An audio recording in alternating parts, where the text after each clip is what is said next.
Troy Sharpe here, CEO of Oak Harvest Financial Group and Certified Financial Planner Professional. On the YouTube channel, we talk to you all the time about the big questions. Do you have enough money? Can you retire? How long will it last? How do you pay less tax? And most importantly, if something happens to you, will your family be okay? Well, this video series we're going to talk about the psychological component of retirement. And I have with me Lindsey Mitchell, who is a performance psychologist with a PhD in clinical psychology. Lindsey, how are you? I'm good. How are you doing? I'm doing very, very well. We want to explore in this series of videos that we're going to do the psychological components around retirement. It's not all money related. A lot of it has to do with our emotions, our fears, our anxiety. We get to this point where we've worked our entire lives. Now it's time to retire. What do we do with our lives? So we're going to explore that today. But Lindsey, the thing that really was the impetus for me to want to explore the psychological component of retirement, several years ago we had a client who had plenty of money, no problem, he could retire. We put a plan together. He would have had more income than he ever needed, pay a lot less taxes than what he was going to. And he said, Troy, I'm not ready to pull the trigger yet. But what made this even more confounding to me was he lived west of our office. Our office is on the Beltway in Houston here, Beltway and I-10, and he lived west of us about an hour. Whew. And he would drive to downtown every single day. So he would spend an hour and a half in the car one way and an hour and a half in the car back the other way because he didn't want to lose his responsibility, his identity. He had no idea what retirement was going to be like. So it really got in my brain, the juices flowing. What is behind his decision to sit in Houston traffic for an hour and a half each day, each way? And he did this for almost 4 years before he actually finally retired.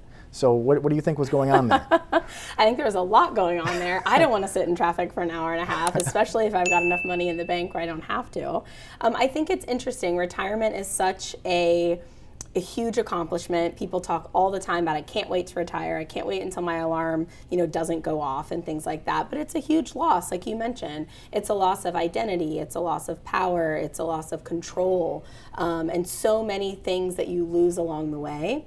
And I think people have a hard time living in both worlds. I can be excited about something and be looking forward to it and also be scared, and it can be a sense of I'm not really sure what's next. And so we struggle sometimes. I think retirement as a life transition is a little bit more complicated because it's both. Most people, when they have a transition, it's exciting. I'm going to have a baby. I'm going to get married. I'm going to go to college. Yes, it's going to be hard, but I'm excited. And there's a lot of support along the way. So with retirement, we get a little tricky with that. And in retirement, it's something that financially we're hopefully preparing for. Hopefully. By saving money. And it's, for most of our lives, it's this far off in the distance retirement goal. And then one day it gets there. And for many of us, we've prepared financially by saving enough money to help us get through. But for many of us, most of us, I'd say we haven't psychologically prepared for what that loss of leadership, the loss of responsibility, the loss of identity, the transition into that next phase of life. So we talk a lot with our clients about having a purpose. We're going to transition into this next stage of life, and we need to have a vision for what we're going to be doing with our time, with our energy. We've all heard the stories that those who stay mentally active and physically active live much longer lives. And but something you had mentioned is the living longer, and the kind of, it can also be a challenge too, right? Like we used to retire and maybe 15, 20 years we had left. And now as that extends, that can also kind of cause a lot of anxiety of, am I saving enough? Am I doing enough? I want to have enough at the end, but I don't want to have too much at the end that I didn't get to live my retirement to its fullest. So I think people can get trapped there too a little bit. Yeah, and so these are, a lot of times people won't come to see us or any financial professional because there's a lot of fear surrounding money. There's anxiety. Do I have enough? How long will it last? I don't want to be judged if I go see a financial professional. Right. And while those feelings are valid in the sense that we have them and that's okay, we shouldn't allow them to stop us from seeking the professional help that we need in order to have more abundance in our retirement, to have more income, to have more money for charity, kids, for our spending goals in Well, retirement. and anybody that thinks, I think I have an easier job as a psychologist. People come to me knowing that we're going to tap into the emotional side, still sometimes resistant, but eventually we're going to get there. I think people have a hard time associating money with feelings and vulnerability. So you have that tough job of kind of breaking the ice there. So I think if people can come in, it is a tough conversation. It is vulnerable. I might tell you things about my finances that nobody else knows. Yeah.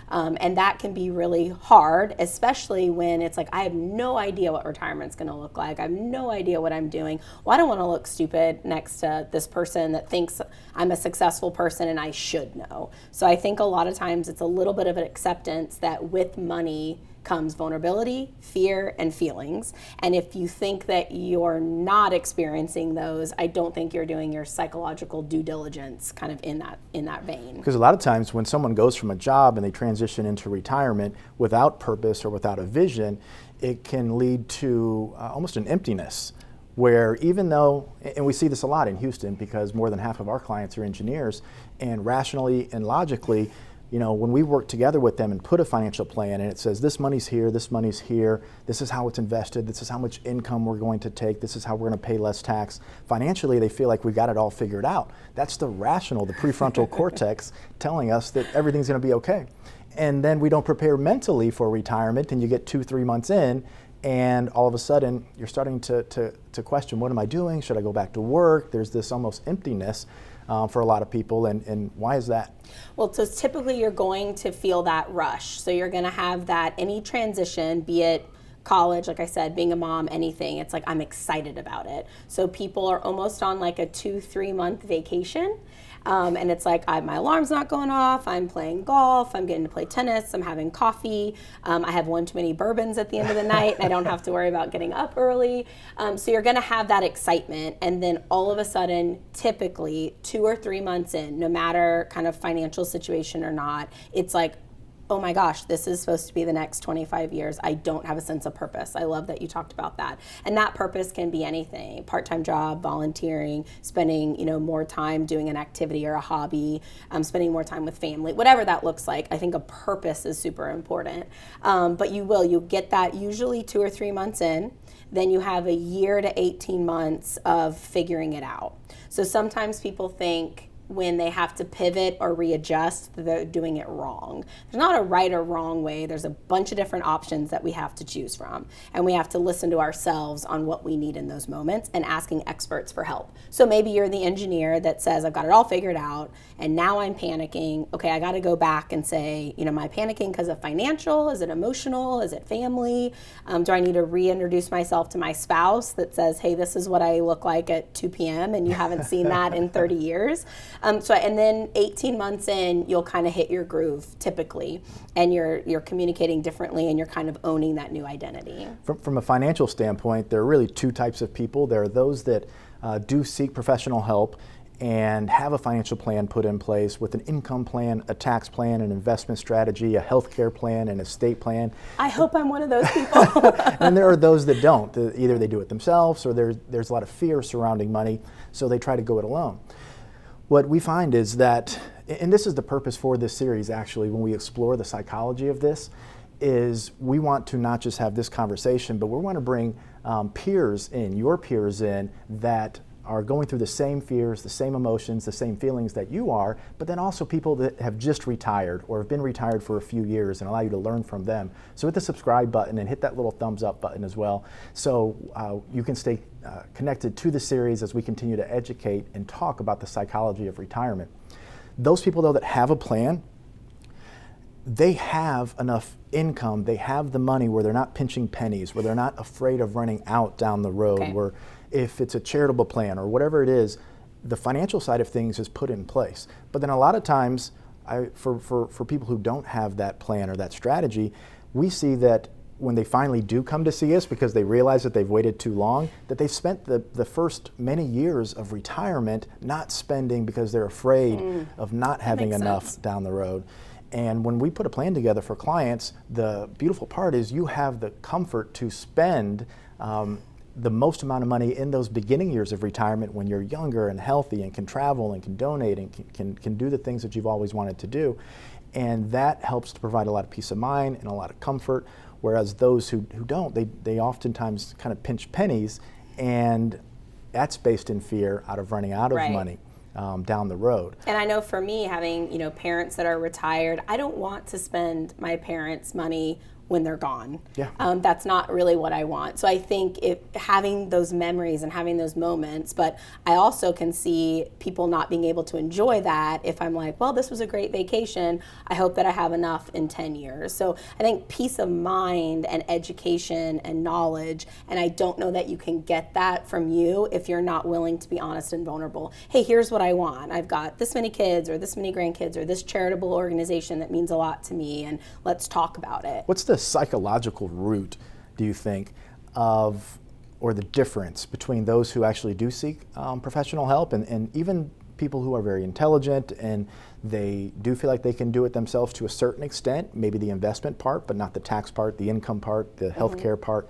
And so someone who seeks help and then someone who doesn't seek help, what's the psychological difference between those two groups of people? For the reasons why they don't? Yeah, do or don't. Yeah. Is there one specific reason why? Well, I think people our make that society decision? has done a great job of empowering people. We have, internet, social media. We have a lot of do-it-yourself, that empowering people to do things on their own, which I think is great.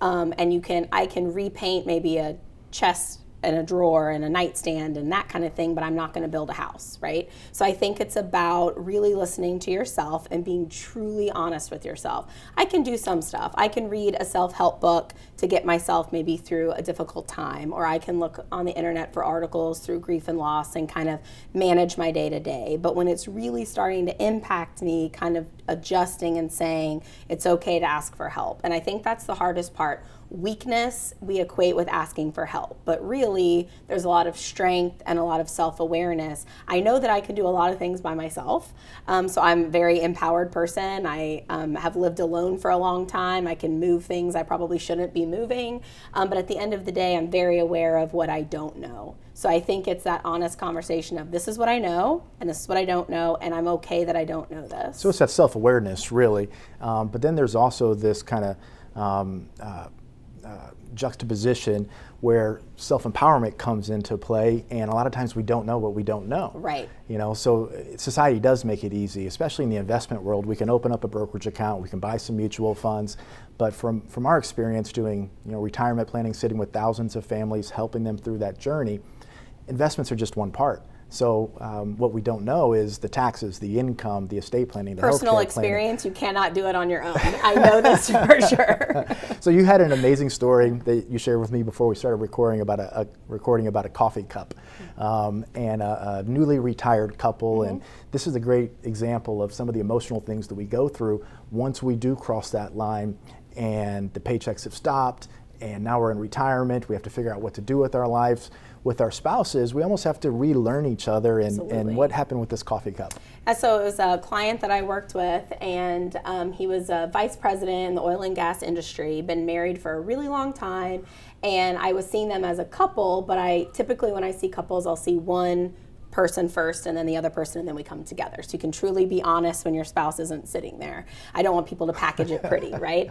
And so I was talking to the wife, and she said, what really irritates me the most is his coffee cup. Said, help me understand that a little bit. And so essentially she said, when he was busy and he was working and he was all over the place, I didn't mind cleaning up after him because stay-at-home mom, very traditional kind of roles at that point, and it didn't bother me. And now all of a sudden he wakes up at 8:30, we have a cup of coffee, we hang out, and then his coffee cup sits there. How hard is it to move it from the living room to the kitchen sink? It shouldn't be that hard, and I find it very disrespectful, which was really what she was saying, is she felt disrespected.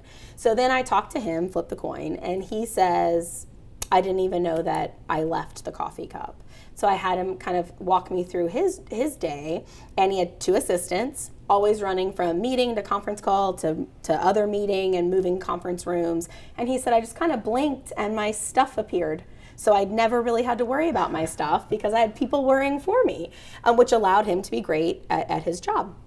And so I said, do me a favor this week and just move your coffee cup because it's a sign of disrespect. And so he moved it. They came back as a couple. I didn't fix all the problems, but it certainly helped them understand each other. And I think that's as a couple partnership, any type of partnership, it's an understanding. And so she was saying that everyone was worried about him. How are you doing with retirement? Are you doing okay? And she's like, hey, over here, my life completely changed as well. Yeah. And I think sometimes we don't give due diligence to both sides. It's the working person that gets that help or assistance or big retirement party or whatever the case may be. Sometimes the spouse doesn't get as much, understanding of his or her part in it.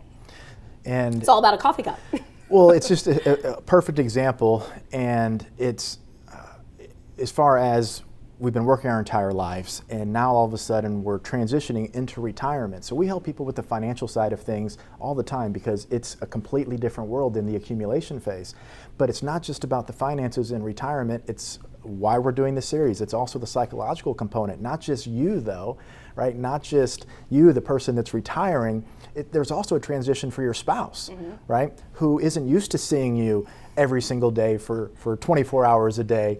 So I would imagine probably professional counseling is probably a good thing for couples in retirement, which I've never really given much thought to, but well, and especially with oil and gas, a lot of travel, you're not dealing with 9-to-5ers. You're dealing with, I travel, Monday through Thursday. And so now we go from only seeing you probably on the weekends maybe to now like all the time. Yeah. So one thing we always say in retirement is once you get there, the paychecks have completely stopped, and now you've been saving all of your money. Now you're told to spend it, and for many people that's very difficult. Scary too. It is very scary because now you have to generate your own paychecks in the appropriate amount from the right accounts. But the psychological side of things, now you guys are around each other every single day, all day. You have to relearn each other's behaviors and almost fall in love again, I would imagine, because there's so much time that's going to be spent together. I asked a couple, kind of like what keeps them married for so long. And this woman said to me, I have to relearn my spouse at every phase. So I had to, as a young couple, it's one way, and then we have maybe a kid, or maybe we get more money, and I have to reintroduce myself to my spouse at every turn. Retirement's no different than that. I had a client several years ago say, Troy, I feel like a car that's been going down the road for 40 years. I've been doing the same job for the same company for 40 years, and the tread on my tires is running thin. So as a car, I feel like I have to pull over on the side of the road, and I have to retire. What a great example. Get back on the road for this next journey of my life. I love that. And he couldn't have said that more perfectly, because that's exactly what retirement is. I love that. You've been going one way for so long, you do have to stop, pull over, retire, and get back on the road, and you need to have a purpose and a vision, and you need Well, and there's some psychological, I think, to that point. If it's supposed to be something happy, retirement, then I'm not supposed to feel tired or feel scared, or I shouldn't have to readjust because I've been planning for it. False, right? It can be both exhausting and a little overwhelming and also great at the same time. So if I don't give myself the due diligence to pull over the side of the road, something that's challenging, I'm essentially making it more challenging because I'm trying to use old tires. Yep. Or I'm trying to use the tires that took me to work, and instead I want to use some tires that's going to take me somewhere else. Yeah. And so we tell people all the time, we need to be preparing financially for retirement before we get there.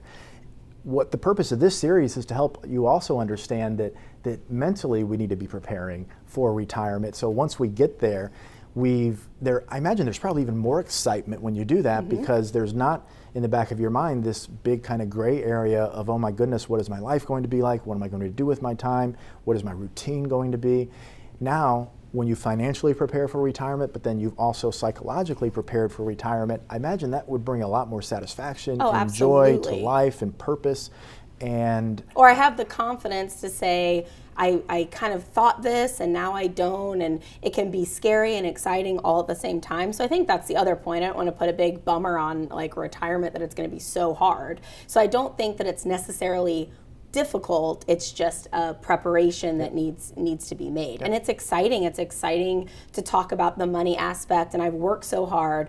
What do I get to do next? It's exciting, but emotionally it can be draining. So we also want to prepare. I want people to be excited about retirement. I want people to reintroduce themselves to their partner, because, oh my gosh, the possibilities are endless. We just have to do our due diligence financially, but also psychologically, I think. But it's exciting.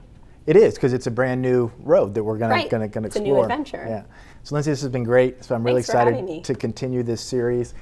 Again, make sure to subscribe to the channel, because this is going to be a video series where we're going to bring in your peers. You may be 1 year away from retirement, 5 years, 10 years. Maybe you were just laid off and this has been thrust upon you and you had no idea that you were about to enter retirement. Well, we're going to interview people and get to the psychological component, the emotions, the fears, the anxiety, the uncertainty, and we're going to explore that so you can be better prepared for this next journey that you're going on.